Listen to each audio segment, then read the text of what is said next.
Ang intense ng mga kaganapan ngayon sa abot kamay na pangarap sapagkat sa wakas nga ay makakatakas na si Don Pepe dahil sa tulong ni Zoe. Dito nga ay makokonsensya si Zoe at mas pipiliin ito na patakasan ang kanyang lolo Pepe at pipigilan niya nga si Balahadja na mahuli ito.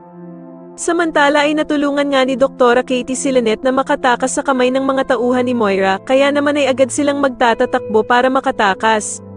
Ngunit sa kasamaang palad nga ay mahuhuli pa din sila nito at mababaril naman ang guard na hiningian nila ng tulong para sana iligtas sila. At dito nga sa sobrang takot nila ay magkakahiwa-hiwalay sila at maiiwan naman itong si Lynette na nakatago sa gilid ng sasakyan. Agad namang makakatawag si Doktora Katie kay Doc Carlos at ipapaalam nga agad nito sa kanya ang kanilang lokasyon at dito nga ay sasabihin nila kay Doc Carlos na nasa panganib ang buhay ni Lynette at pinaghahabol nga daw siya ng mga holdapper. Kaya naman ay agad na pupuntahan ni Doc Carlos sila Lynette upang tulungan sila sa kamay ng mga holdapper. Sa kabilang banda naman ay muli na naman ngang naisahan ni Moira sila Doc Robert dahil sa hindi naman sila sumunod sa usapan nila na ibibigay nila si Lolo Pepe kapalit ng 100 milyon.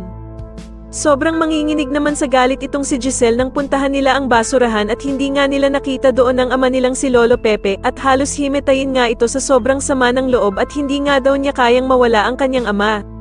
Samantala ay muli ngang ibinalik ni Moira si Lolo Pepe sa kanilang hideout at dito nga ay ipapabantay niya ito sa kanyang anak na si Zoe. Hindi naman kakayanin ni Zoe ang iuutos ng kanyang ina na si Moira, na kung magtatangka nga daw na tumakas si Don Pepe, ay huwag siyang mag-aalinlangan na barilin ito at sasagutin naman siya ni Zoe na hindi niya daw ito kayang gawin sa kanyang Lolo Pepe. Subalit sasabihin ni Moira na isipin daw nito ang mangyayari kapag nakatakas si Lolo Pepe dahil sigurado nga daw na masisira ang buhay nilang mag-ina. Sa tingin niyo magtagumpay kaya ang pagpapatakas ni Zoe kay Lolo Pepe at makauwi na nga kaya ito nang ligtas, mas lalo na nga talagang nagiging exciting ang mga susunod na kaganapan kaya naman ay mas lalo pa nating abangan ang mas lalong gumigandang abot kamay na pangarap. Maraming salamat po sa inyong panonood at sana po ay masubscribe niyo ako. Maraming salamat po.